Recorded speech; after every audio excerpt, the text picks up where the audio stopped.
The latest on that stunning offensive by Ukrainian forces, changing the face of the war, retaking large amounts of territory as Russian troops retreat on a key front. Tom Sufi Burridge is on the scene in Ukraine. Good morning, Tom. Yeah, good morning, Michael. What a turnaround this is. Ukrainian forces are now building on that initial lightning advance, contesting areas in the east, which the Russians only captured weeks ago, and claiming an advance in the south. The Ukrainian offensive still appears to have momentum on multiple fronts.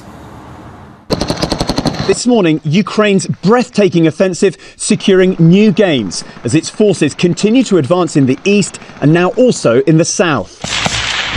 These troops filming and posting a dramatic attack, claiming an ambush on a Russian vehicle. One Ukrainian official saying Russian forces surrendering en masse, abandoning entire stocks of ammunition claimed by Ukrainian troops. And this morning, UK intelligence saying the lightning advance by Ukrainian forces out east, devastating one of the Russian army's most prestigious battle groups. Here, a Ukrainian mayor slicing up the Russian flag. Ukraine claiming to have liberated more than 20 towns in just 24 hours. The devastation clear as soldiers tore a newly liberated and strategically important city in another video circulating online. Here you can see in yellow the ground the Ukrainian forces claim to have retaken from the Russians, more than 2,300 square miles. This Ukrainian MP briefed on the offensive, telling us there's more to come. Are we going to see more victories by Ukraine in the coming days? Definitely. Is Russia on the run? Yes, that is called retreat under international terms. Destruction from explosion caught in this new video shared by local Ukrainian officials in the eastern Donbass region, where Ukraine is now also claiming victories. Even the Kremlin acknowledging its retreat and striking back. A Russian missile hitting the heart of Kharkiv, killing at least one person. Russia also targeting power stations in the city. President Zelensky calling Russia's retaliation desperate, saying they can't do anything to our heroes on the battlefield, so Russia is directing its vile strikes against civilian infrastructure. With Russia's invasion of Ukraine again in disarray, there are unusual levels of dissent creeping into Russian state-controlled media. There's also been a very rare public rebuke against Vladimir Putin, 18 local officials calling on him to resign. All eyes now on Putin's position and how he might respond. George? Okay, Tom, thanks. Let's bring in White House spokesman John Kirby for more on this. John, thanks for joining us again this morning. Is Ukraine winning this war?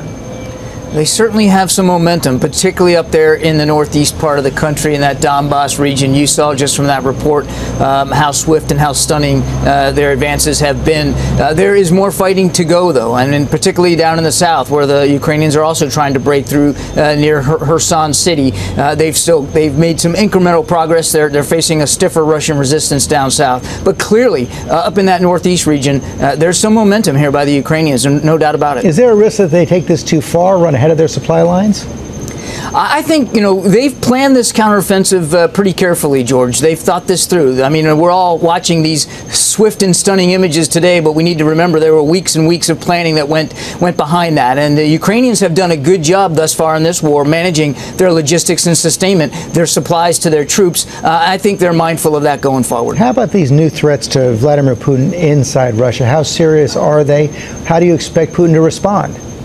It is very interesting to see, isn't it, now that he's facing some public rebukes, not just from opposition figures, but from actual elected officials inside Russia. That's not insignificant. Now, we'll see where this goes. We're already starting to see signs that they're going to probably start to crack down on some of these dissident elected officials. We'll watch this carefully. But it is noteworthy that now even elected municipal officials are coming out speaking against Mr. Putin. President Biden and the U.S. have always believed there's going to have to be a diplomatic end to this war. Is the table laid for a more favorable diplomatic settlement right now? George, I don't know that we know we're there yet. And actually, it's really going to be up to President Zelensky as commander-in-chief to determine if and when he's ready to sit down and negotiate clearly, we don't appear to be at that point right now. I mean, there's still a lot of fighting going on, not just in the north, but elsewhere in the country. And Mr. Putin has shown no inclination to stop the prosecution of this war against the Ukrainian people, as we saw with his retaliatory strikes in Kharkiv just over the weekend. So I don't think we're there yet. Obviously, President Biden fully supports a diplomatic end to this war, an end that we'd like to see today, if possible. But I just don't know that we're on the horizon right now. Finally, another war broke out on Russia's periphery overnight. Azerbaijan attacking Armenia. Yeah. How serious a threat is this for Vladimir Putin? Is there any role the United States can play in calming the tensions? Well, we certainly want the tensions calmed. You saw Secretary Blinken, the Secretary of State, put out a statement yesterday calling for an end to these hostilities. As you know, George, this conflict goes back decades to the fall of the Soviet Union. The Russians apparently brokered a ceasefire overnight, and then it was almost immediately broken, at least what the initial reports are saying. So we urge both sides to stop the hostilities, to stop the violence. We don't need to see any more conflict in that particular part of the world. John Kirby, thanks very much.